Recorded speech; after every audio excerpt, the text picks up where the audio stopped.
Edward Slingerland is a distinguished university scholar and professor of philosophy at the University of British Columbia, where he also holds appointments in the departments of psychology and Asian studies.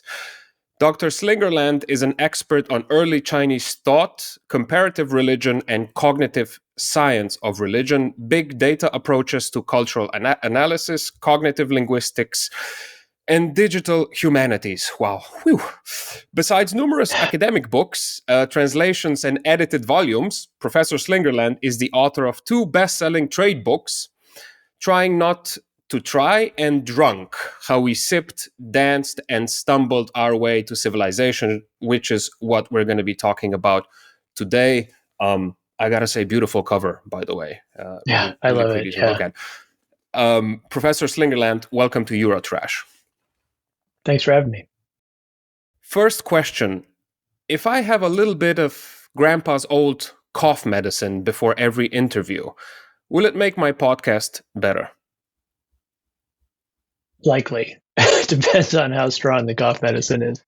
So one of the functions of alcohol is to relax people, release their inhibitions a bit, downregulate their cognitive control, and that tends to make social interactions go better. So yes, whatever you are pouring yourself will probably help. Unfortunately, it's 9:30 in the morning here, so I'm going to stick to tea.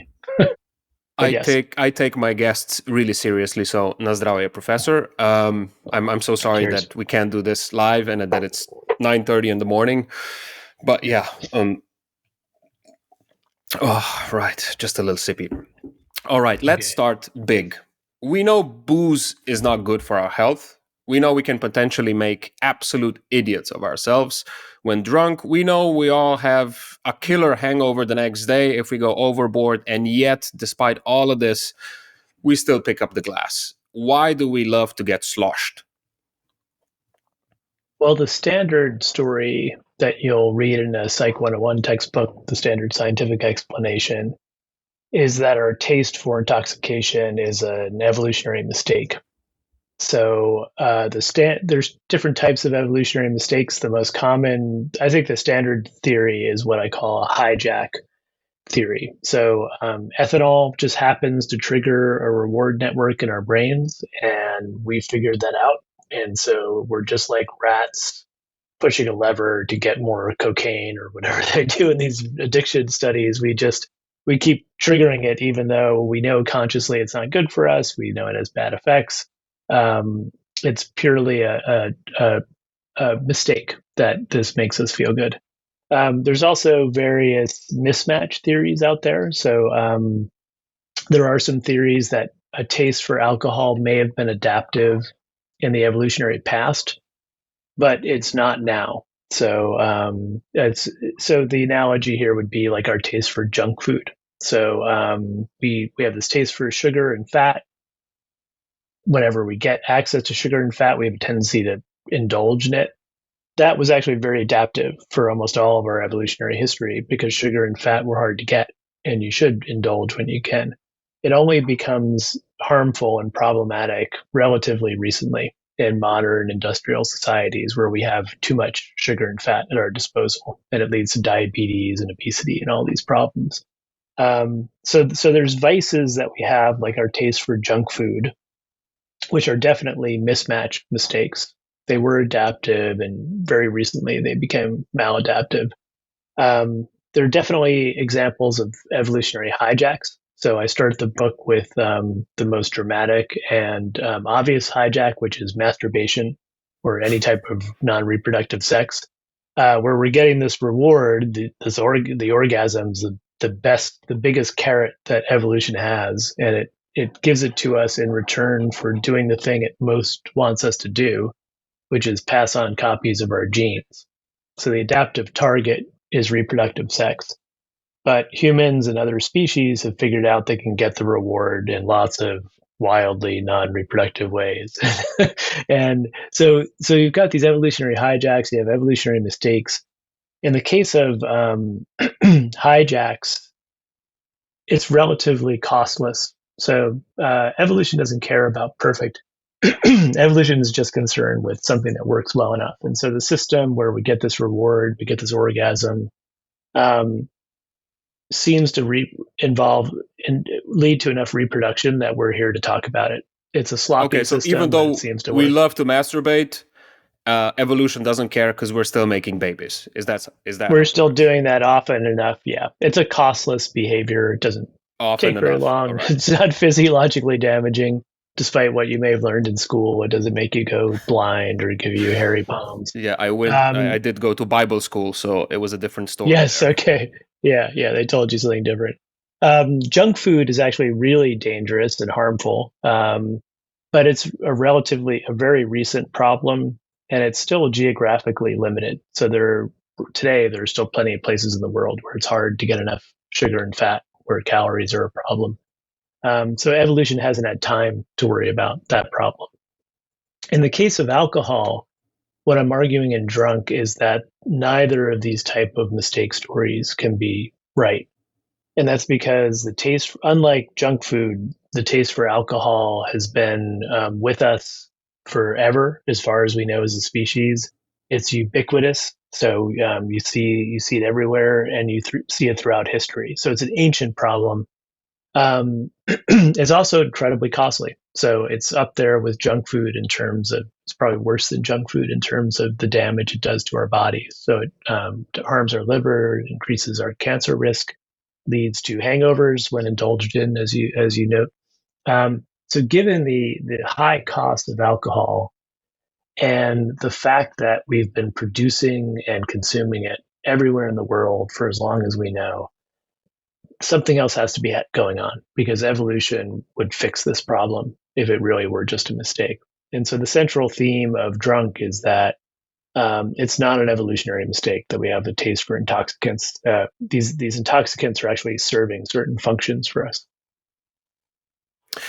In school, they told us that the development of human civilization went roughly something like this: from being hunter gatherers for a minute, we suddenly invent agriculture, I believe, in Mesopotamia, the cradle of civilization. Then we start to build cities, figure out writing, and a couple of other really important thingies. And only then does alcohol appear on the stage, at least in the textbooks, that we read. And even then as a mere footnote, something kind of interesting, but also kind of unimportant. I believe we mentioned back then how ancient Egyptians drank beer. However, in the book, you write that we were drinking before we invented agriculture. Not only that, but we actually invented agriculture so we could have constant access to booze. Can you make a case for the so-called beer before bread hypothesis? So I was also taught that standard story. So it's very similar. It's parallel to the evolutionary mistake story about our taste for alcohol.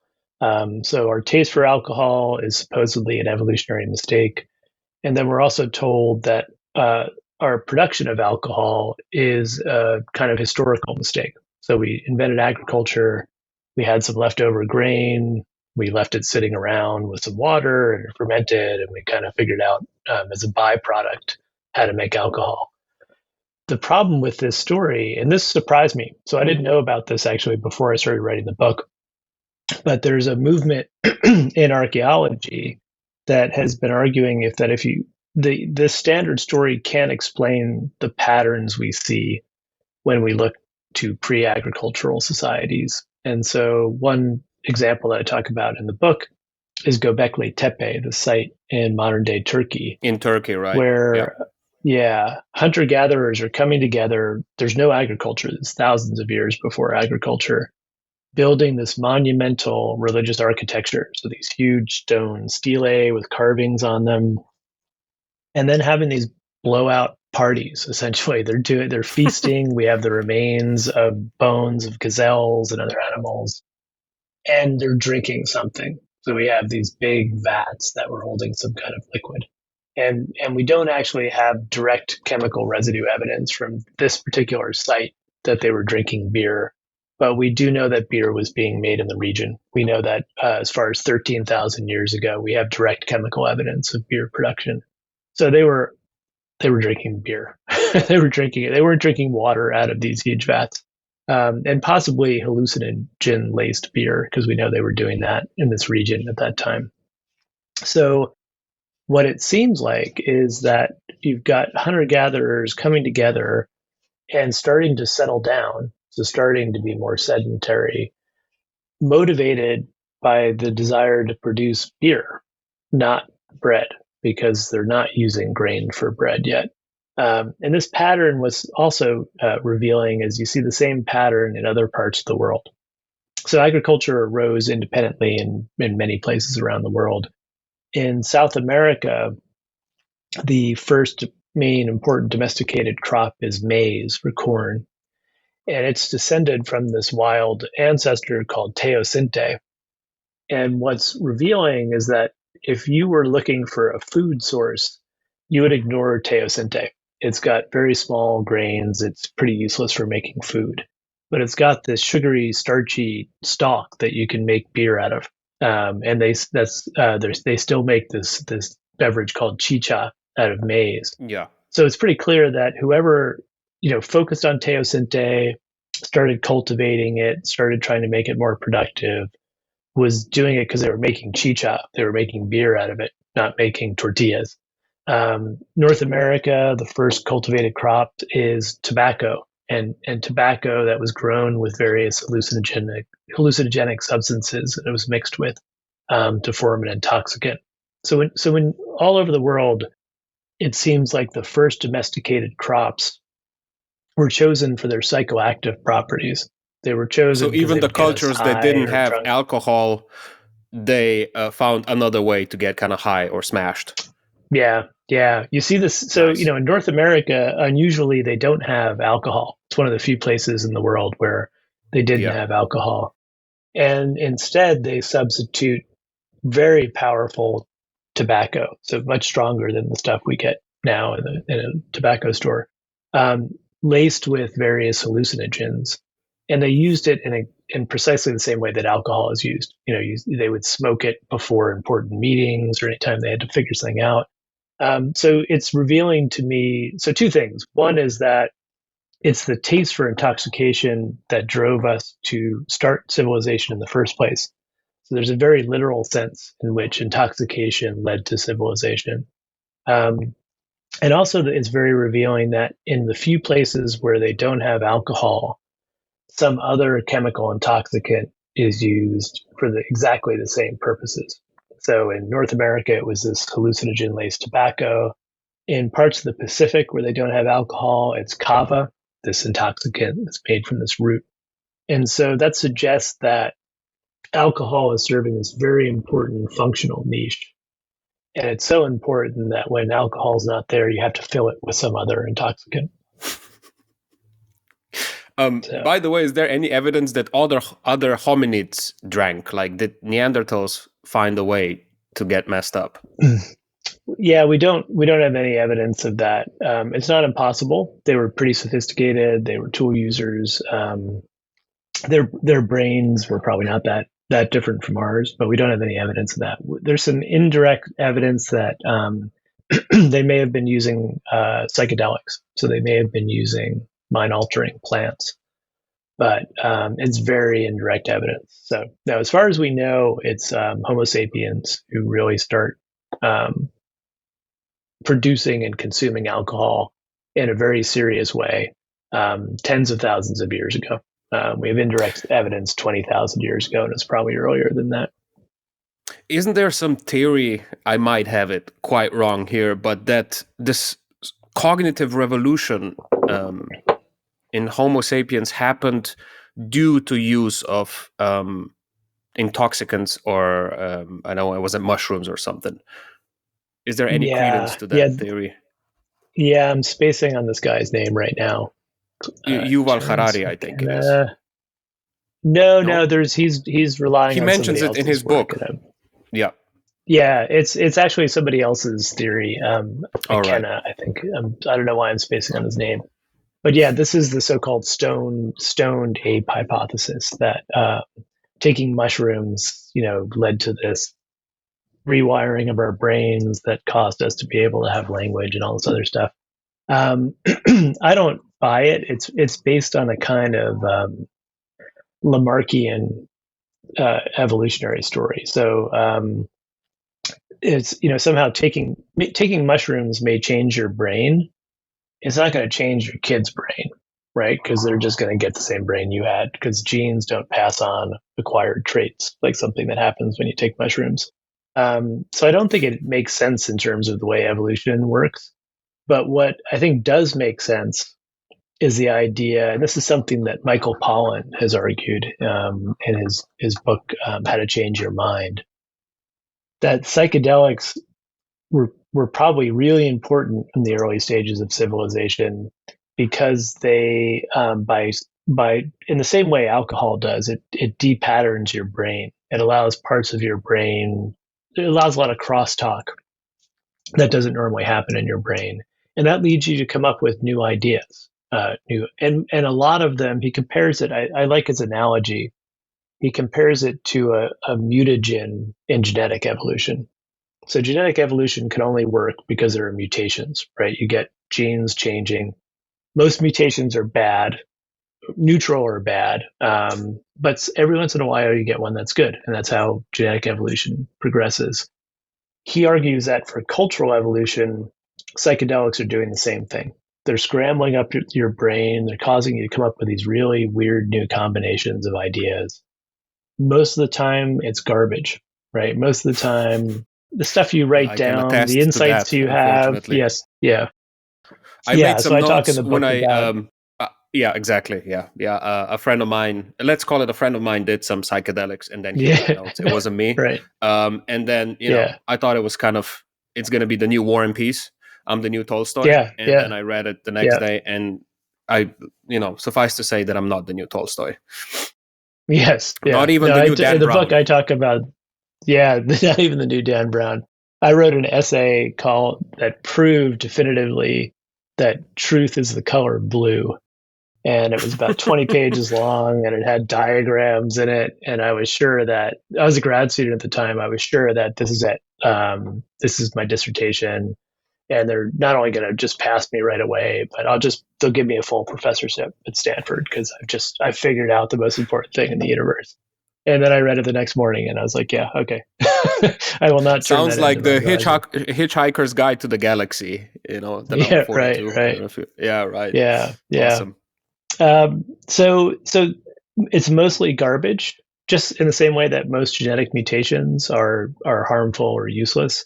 But every once in a while, something new and really important may come out of that, and that's the raw material that cultural evolution can work on. Right. And so I think the proper way to understand the role of psychedelics, for instance, in human history, is as this kind of really dramatic it's like shaking up the snow globe. You're just all this weird stuff's going to happen, and some of it may be good. And basically, alcohol is doing the same thing but less dramatically.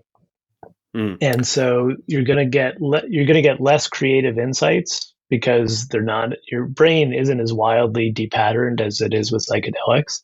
But you're probably more likely to come up with something useful on alcohol than on mushrooms. You're more likely to write War and Peace on alcohol than you are on psilocybin Hence mushrooms. why we have so much awesome Russian literature. Yes, Right. exactly. Um, Speaking of evolution, you write in the book that it works surprisingly quickly, right? You also write that historically, cultures that have eliminated alcohol from their societies didn't have an advantage over cultures that drank, even those that drank quite heavily, like the Vikings. I think you mentioned those, which is what will happen if alcohol was just pure poison. And nothing else. On top of that, if that was the case, like you just said, evolution would quickly probably eliminate our taste for it, and yet it hasn't. So what are some of the positives of alcohol? How is it, how does it help us, or how did it used to help us when we were forming societies?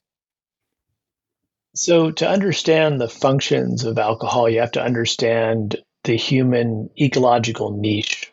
So you have to understand how unusual we are as a species. So we're primates, but we live these lives that are just radically different than our nearest primate. relatives, Right. chimpanzees. Um, we live in these enormous groups where we're cooperating with strangers all the time. We're completely dependent on tools. So we literally cannot survive without tools. And that means that we're dependent on creativity and innovation because that's how you get new tool sets. That's how you get your tool set keeps up with the environment, keeps up with your neighbors who are also innovating their tool sets. Um, so the two main problems that I focus on, alcohol has a lot of functions, but there are two really dramatic ones that I focus on in the book. The first is creativity. So this has to do with our dependence on technology and innovation. Um, Human beings have to be coming up constantly with creative solutions to problems in their environment. We can't just rely on our instincts the way a lion or a gazelle can. We have to come up with new tools, new ideas. Um, the problem is that human adults, are not very creative. We're very creative as kids, but as we age, as we mature, we get less and less creative. And so I talk about the work of Alison Gopnik. She's a developmental psychologist at Berkeley, and she's done these very elegant experiments showing that um, if you're talking about what psychologists call lateral thinking, so this is where you're trying to come up with something new or solve a problem that requires insight. You can't just kind of power your way to a solution. 4-year-olds are great at these tasks. They solve them very easily. And your ability to solve these problems decreases over time in this linear fashion. And what I do in the book is show her graph of our performance as we age on these creativity tasks. I lay on top of it a graph showing the maturation of the prefrontal cortex. So basically, as our prefrontal cortex, part of our brain right up here, matures, we become less creative. So the PFC, to use the shorthand for it, is a really important part of human beings. It's the locus of cognitive control or executive function. It's what allows you to stay focused on a task, to get up on time, to suppress inappropriate desires or emotions, to delay gratification. It's the key to being a successful adult. It's also the last part of a human being to mature. So long after you are completely physically, sexually mature, your PFC is still not done developing. It doesn't develop into your 20s to mid 20s or so, Yeah, I which sometimes is still really wonder if weird. mine has fully developed yet. Yeah, exactly. So and I know some 20-year-olds who really they're not quite fully cooked yet. Um, this is weird. It's weird that this part of the brain doesn't mature until so late in life. And to me, that suggests that there's an evolutionary trade off that evolution is trying to kind of deal with. That's why it's slow walking in the development of the PFC. Because as important as it is to be able to tie your shoes and get to work on time and focus on things, it has costs. You're less able to learn new things, and you're less able to solve these creativity tasks to make creative insights. And so, what I argue is that humans have figured out a clever way to deal with this tension, which is I'm an adult. I have a fully developed PFC. That means I'm not as creative as a 4 or 5 year old. But if I could take a substance that would temporarily reverse that maturation process, that would downregulate my PFC and kind of take me back to being as flexible as a kid is cognitively, that would be awesome, right? Especially if it was temporary and only that lasted for a couple hours, then I was back to normal again. So basically, one of the main functions of alcohol, and this is true of other chemical intoxicants, psychedelics and cannabis, is that it's down regulating the PFC. It's turning down its function. So so in essence, when you have a couple of drinks, you're taking yourself back to the kind of cognitive flexibility you had as a child, as a younger person. But you have all the knowledge and the abilities that an adult has. So it's an elegant. I think so. I'm arguing that alcohol is this cultural technology we have used strategically in situations where we need creative insight. This is why across the world, throughout history, you see this relationship between artists and poets and alcohol. Right, right. That probably applies if we exercise moderation, right? Society pretty much across Hmm. the board, societies, different societies, historically, they emphasize moderation. You have this wonderful bit from an ancient Greek playwright in the book that really made me chuckle. Actually, you know what? I'm going to read it real quick. It's not that long. Okay. I think I've All marked right. it. Yeah, page 52. I loved it. He says this: 3 cups only do I propose for sensible men, one for health, the second for love and pleasure, and the third for sleep. When this has been drunk up, wise guests make for home. The fourth cup is mine no longer, but belongs to hubris. The fifth to shouting, the sixth to revel, the seventh to black eyes, the eighth to summonses, the ninth to bile, and the 10th to madness and people tossing the furniture about. I mean, it's so Yes. funny because it's so relatable still, going Yeah. from a nice cocktail conversation to Keith Moon in just a couple of Right. shots, right? Right. So it Right. seems we had problems with dosing long before we had like whiskey and distillation. When it comes to alcohol, why is it so easy to get carried away? I suppose is my question. Because it's incredibly addictive. Alcohol is Mm, a very addictive substance. It also, so it's one of the functions is to downregulate your PFC, which is yeah. great for creative insight. It's bad for making good decisions that value your future self over your present self. So it's the more you drink, the less you're able to regulate your own drinking because your inhibitions are down, your cognitive control is reduced. Um, so this Is is is why. that why? Yeah. Sorry. Go ahead. Go ahead. No, go ahead. Is that why we think other people look so much sexier when we've swallowed a couple? Is it really, Yes. as they say, Yeah. Well, that our standards are diminishing really fast, or do just our blocks get removed and we suddenly recognize beauty in all its forms? a little bit of both. So it's Right. partly disinhibition. So we say and feel things that we really do say and feel, but that we were suppressing, that our PFC was suppressing earlier.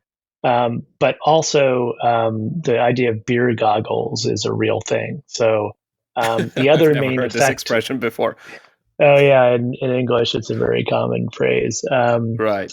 It's the two main effects of alcohol that I focus on are first is the turning down of the PSC, that's taking away your inhibitions.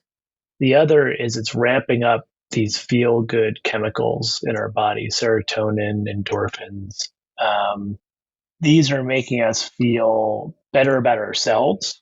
So we Oh yeah. feel more handsome and more clever than we were before drinking.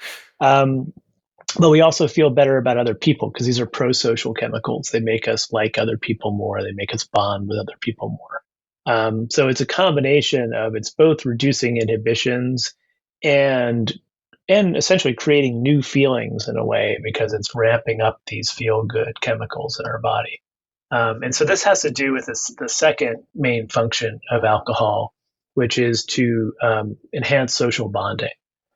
So we have, we're primates, but we cooperate on a scale and with an intensity that looks a lot more like social insects than chimpanzees. We if you look at humans, in a ritual or in an army going to war, we look like ants or bees. We don't look like chimpanzees. It's a bit of a mystery how we pull off that cooperation. What I argue in the book is one of the ways we do it is alcohol. If I'm going to try to forge a bond, we're a bunch of people and we need to form an army unit and we need to learn to cooperate and get along and trust one another. The best way to do it is to have us sit down and drink together.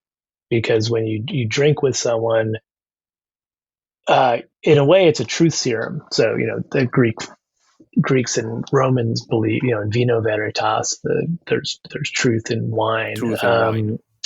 You have trouble lying or cheating. So if I want to fool you into thinking that I really like you and I'm a good friend and you can trust me, I need my PFC to be in top form because I have to be keeping track simultaneously of what I'm telling you is the truth, which is false, um, and what's true. I know what's true. I have to keep those separate. I need to any emotional reactions or facial expressions that have to do with what I know is true, but is not what I'm telling you. I have to be able to suppress and keep those, from leaking out into my face. It's a very lying, cheating, faking is a very PFC heavy operation. And so if I have any concerns about you, by sitting down and having a couple shots or drinking some wine first, it's a bit. I compare it to shaking hands when you meet someone. You're showing that you don't have a weapon in your dominant hand. Drinking before you start talking about a treaty or a contract or something is like taking your PFC out and putting it on the table. You're saying, I'm cognitively disarmed, so you can trust what I'm saying. Plus, at the same time, it's making me less likely to want to cheat or fake or defect in our relationship because I'm feeling better about you and I'm feeling better about myself. These pro-social chemicals are flooding my brain. So it's a way to kind of get otherwise suspicious, selfish primates to trust one another and to feel bonded to one another. And I look at some experimental evidence that this is actually the case, that people, if you give them alcohol as opposed to a placebo, they report feeling bonded to other people more. They feel better about them. They're more likely to cooperate. So I was just wondering while you were talking if getting sloshed together would be a good way to flush out potential spies. If Yeah, their absolutely. prefrontal cortex stops working, they would just be like, "Hey, listen, I'm a spy. I can't lie to you. I'm drunk." Yeah. Yeah. They probably wouldn't necessarily do that, but they'd slip up, right? You'd be better Right. able to tell. So humans, we're very good at faking things, and we're also very good at reading faking in people's faces, their tone of voice, and things like that.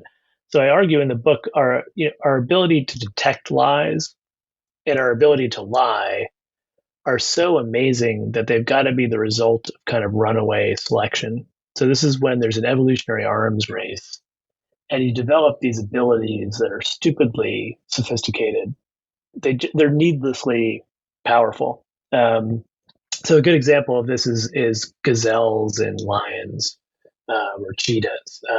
So you have predator prey relationship where the prey gets faster, the predator has to get faster, and soon you get to a point where they're both stupidly fast. Like there's no reason they have to be that fast, except for the fact that something's chasing them or they're chasing something. So they have to keep up in this arms race.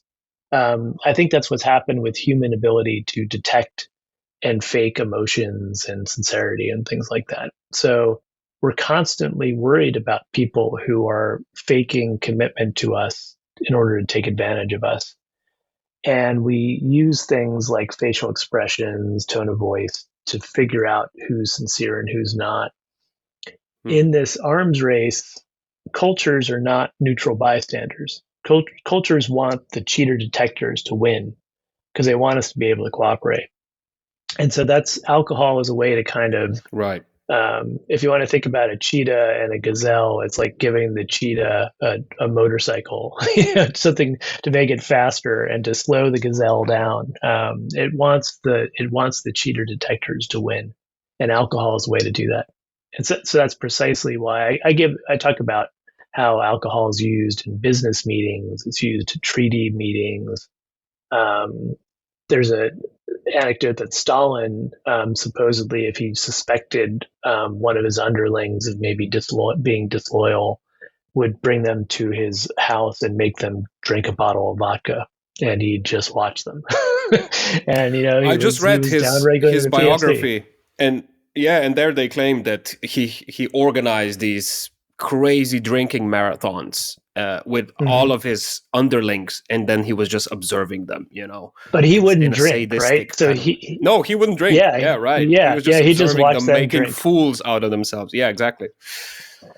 And Right. saying revealing things, right? So that's a really good example of how you can use this. Humans use it to gain what they view as genuine social information about other Yeah. people. maybe this is a cultural thing, but or a thing of the times, but why do we suddenly hear alarm bells ringing when we hear of people who have a drink alone? Like, it's going to be completely okay with everybody if I drink a liter of Jägermeister on a night out with my mates. Yeah. But if Yeah. somebody heard that I had a beer while I was chilling at home watching Love is Blind, they would immediately think I have a bit of a problem. Not that I ever do Yeah. that. I don't. No, of But the course. This double is a standard is kind friend. of real there. It's a No, friend you've heard of. Yeah. absolutely not. Absolutely, yeah. This friend has a lot of problems. But yeah, Yeah. why is that? So why does it make us like perk up? Like, really, you had a beer alone? What's? Are you okay? Because we have an intuitive sense that drinking alone is dangerous. And so in the book, I argue that alcohol has become unusually dangerous in the last couple hundred years, much more dangerous than it's been for most of our evolutionary history. Uh, and the two dangers are distillation and isolation. So the first problem is we have Jägermeister now, right? We have access to distilled liquors, which in Europe are a very recent invention. We didn't have, and this was a surprise too when I was doing the research for the book. We didn't really have access to distilled liquors on a large scale until the 1600s, 1700s. So that is a blink of an eye in the story that I'm telling. Um, so it's recent. Distilled liquors. So essentially, alcohol has always come with a safety feature, a kind of built-in safety feature, which is that natural fermentation can only get to a certain level before the yeast shut themselves down. And we've been ruthlessly pushing yeast to get more and more resistant to alcohol so we can make stronger and stronger beers and wines. But it tops out pretty low. So the strongest naturally fermented wine that you can make is like an Australian Syrah, can come in at like 16, 17% ABV. And historically, that's wildly strong. I mean, for most of our history, we've been drinking 2 to 3% ABV, so alcohol by volume, beers, and then fruit wines were probably a little bit stronger, but not that much more. Um, when you invent distillation, you suddenly completely blow away that safety feature because now you can produce a liquid that's like 90% ABV. Vodkas can hit the 90s. Um, and we're just not, our bodies are not equipped to deal with ethanol hitting our brain that quickly. So if you're drinking a 2 to 3% beer, you can drink all day long, literally, and never really get beyond about zero point zero 0.08 blood alcohol content, which is kind of a little buzz, but not dangerously so. If you have access to Jägermeister or vodka, you can blow right past zero point zero 0.08 and get into like passing out dangerous territory in 15 minutes, right? It's just, so we have this really really strong form of alcohol now which we never had before. And then the second problem is isolation. So notice in that passage from ancient Greece that you read, the Yeah, wise person, when they reach a certain level of drinking, yeah. I the think book it's four. says, the passage says, yeah, four, they say you go home, right? Why is that important? It's because you don't have more alcohol at home. People don't drink alone at home in traditional societies. Right. In having private access to alcohol is a very new and weird thing for humans. In almost every culture that I know about, drinking is social and public, and you don't do it alone.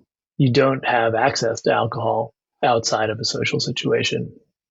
And so for the ancient Greeks, they had these wine gatherings, these wine parties, the symposium, where there was, you would gather at someone's house. The symposiarch, the person in charge of the ceremony, the party, would be in charge of passing around the wine. They would decide how much to water it down. The Greeks used to water their wine down. Um, and so they controlled the drinking. And if things started to get out of hand, they would wait and not pass the wine around for a bit, or they would put more water in it, right? They could control the amount you drank. Um, in ancient China, and even down to a traditional banquet in China today, you don't drink unless somebody makes a toast. you don't just sit there drinking as much as you want. You have a cup at your side and it sits there until someone makes a toast. And then you do a toast and then someone refills it for you and you wait for the next Okay, toast you to don't just happen. grab the bottle and help yourself. Yeah, you don't help yourself. And so that controls the pace of drinking. So humans have all these ways, both formal, these are kind of more formal, obvious rituals. But even if you think about going to the pub with your friends, um, typically you order in rounds. So if you have a drinking problem and you down your beer immediately and you want another one, you have to wait until I'm done with mine and then we can order another round.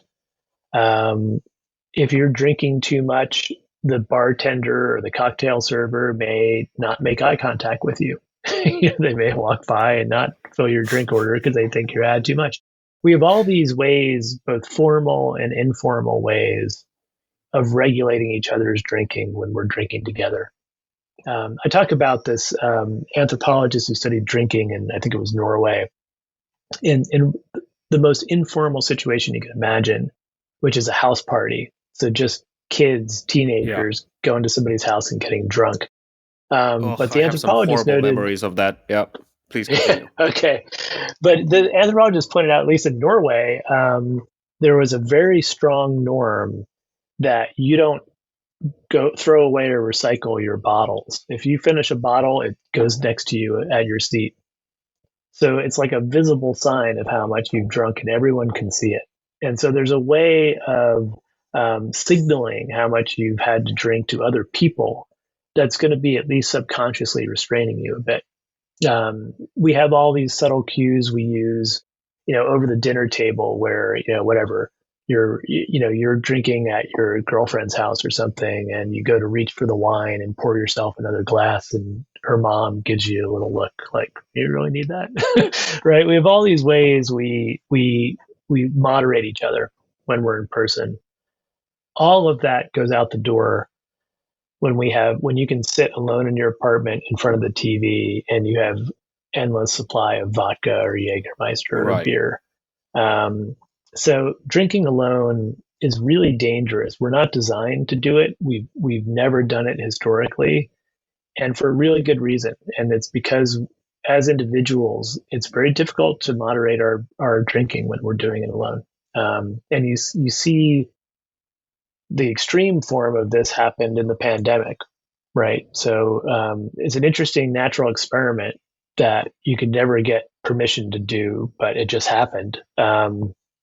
Where all of a sudden, the government said you have to stay home, you can't socialize, but you can have as much alcohol delivered to your house as you want. So good luck. And it was a disaster. Like drinking, there's now, we're far enough out of lockdowns now that there's good data on this.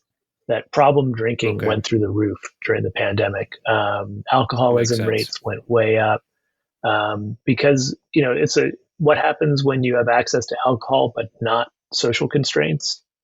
This is It gets really bad. So that's it's a real danger drinking alone. So that's why people, when you say, yeah, I was home alone drinking, people worry about it. It's because we have this intuitive sense My that, friend, but yeah. um, Yeah. yeah, your friend, whatever. Yeah. This guy who, has a problem with masturbation and Twinkies. And yeah. So, we know intuitively that drinking socially is safer, it's more normal. And we worry about people who are turning to alcohol when they're alone.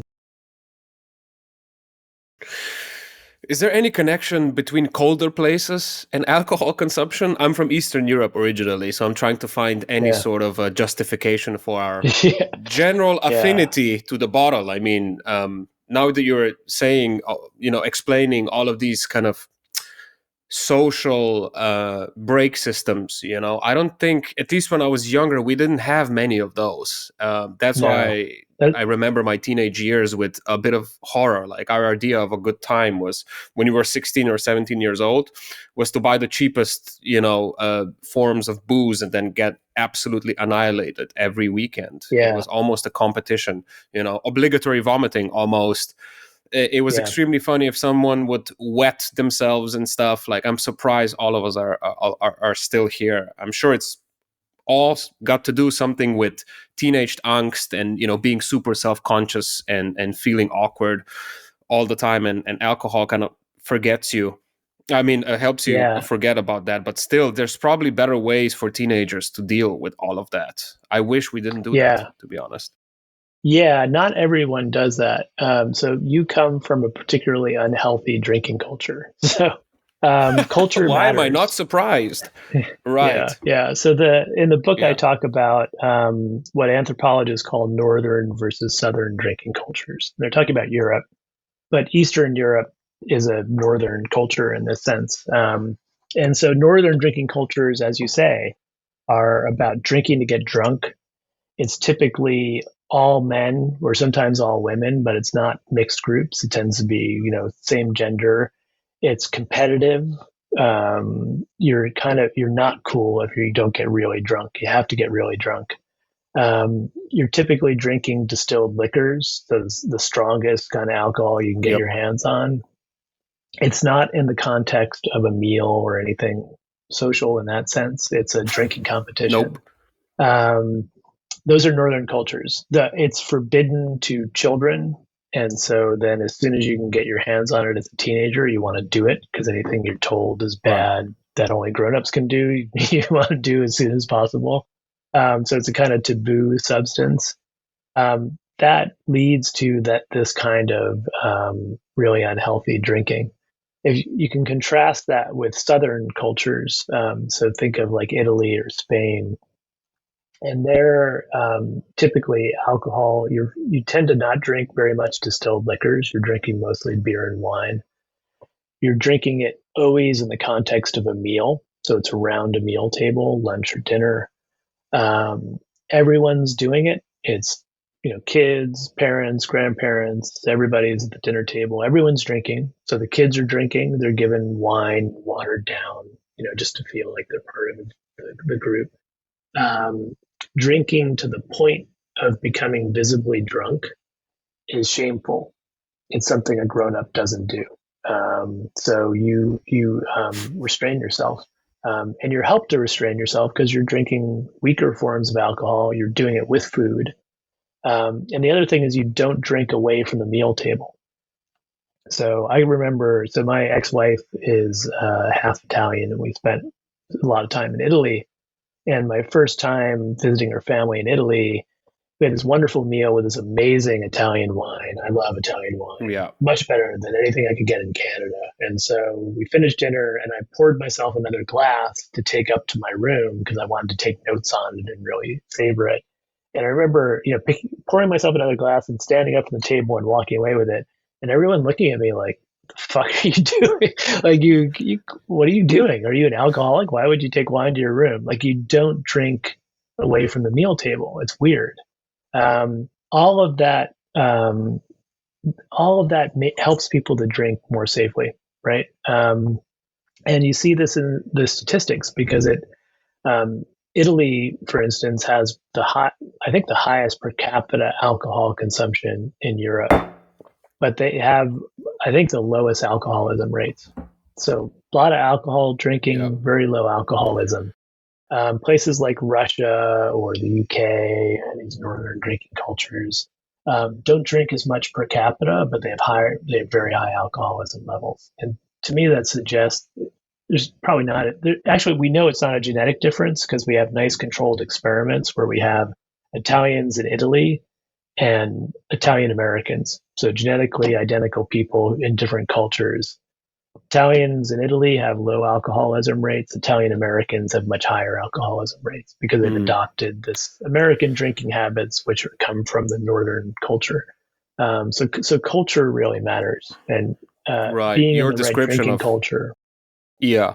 Yeah, your description of a northern drinking culture was kind of eerie in how accurate Yeah, it was if I apply it to my own history and culture. So yeah, I and that's hope a really my dangerous way to Eastern drink. European brothers and sisters are listening to us right now, and that we start importing something else than pizza from Italy. Yeah, yeah, Right. Yeah, during your conversation that you had with Joe Rogan on his podcast, you said that we really like to get out of our own heads, which I thought was really interesting. Hence the use of intoxicants. Might be a bit of a philosophical question, but since you do teach philosophy, I can ask you this. What are we trying so hard to escape from? This is a trickier question. Nice. Consciousness is a good thing.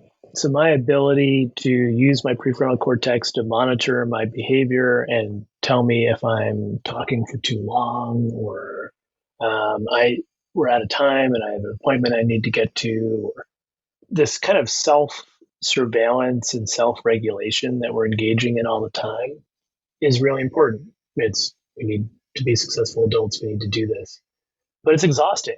It takes a lot of energy. And so I think there's just something appealing about losing that self-control, taking a little vacation from self-monitoring. And there's lots of ways we could do that. So we can get into that state by play. So, when we play a sport, we play a game, or even when we participate as spectators in a game. So we watch the World Cup, or we watch a TV show, or get absorbed in a story, or we read a novel that's very gripping and that gets us involved and out of our heads. That's pleasurable. So humans seem to enjoy taking a break from ourselves.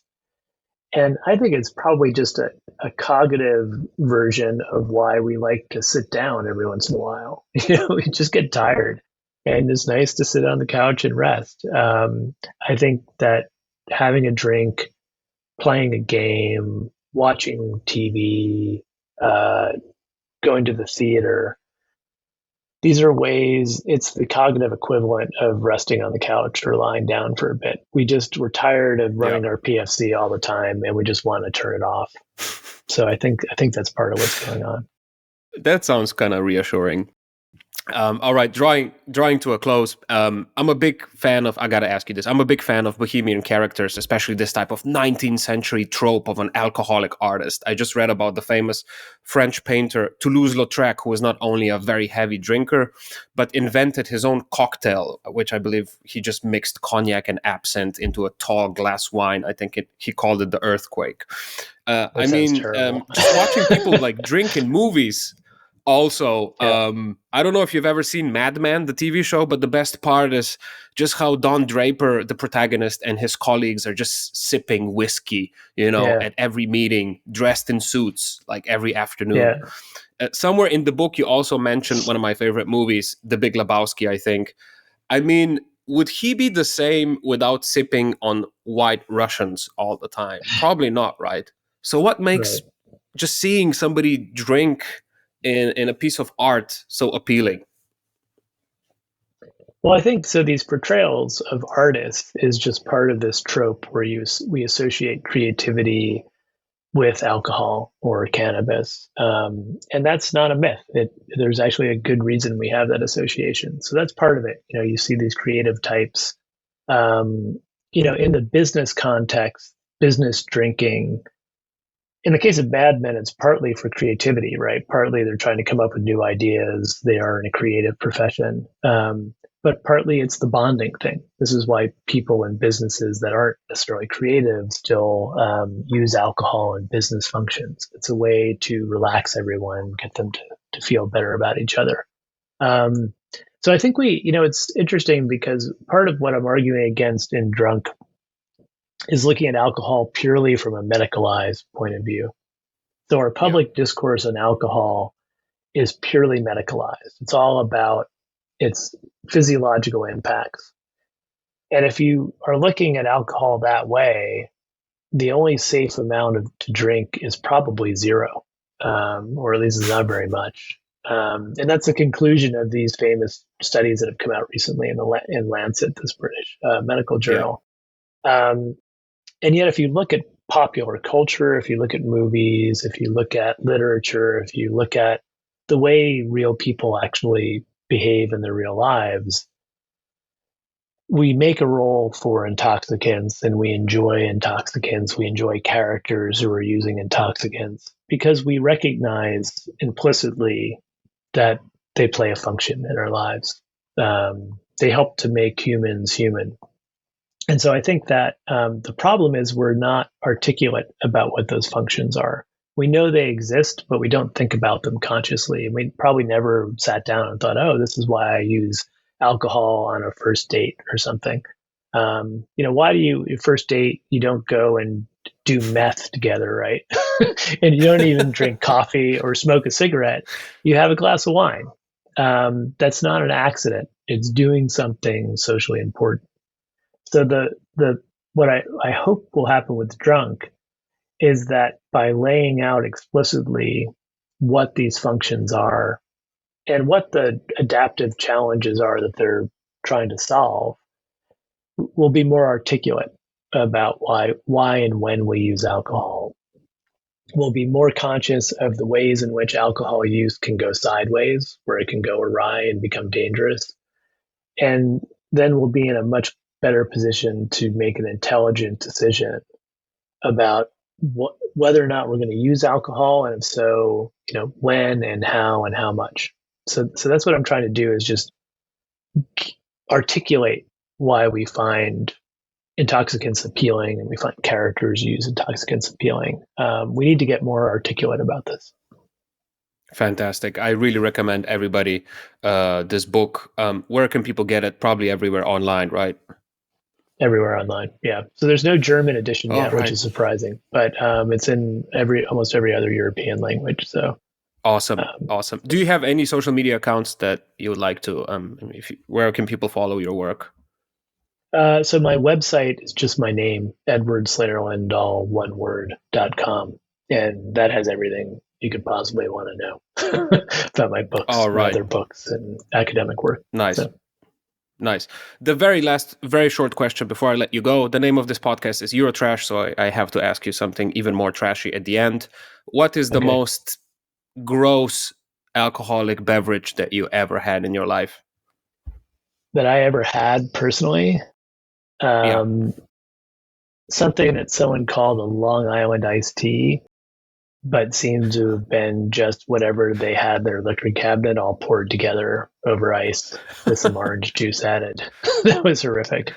And that drink you just mentioned from that poet sounds pretty awful too. Absinthe and cognac mixed together. But yeah, there's some pretty gross drinks out there. All right. Professor Slingerland, thank you so much for taking the time. This was fantastic. Thank you. Yeah, thanks for having me. It's a lot of fun.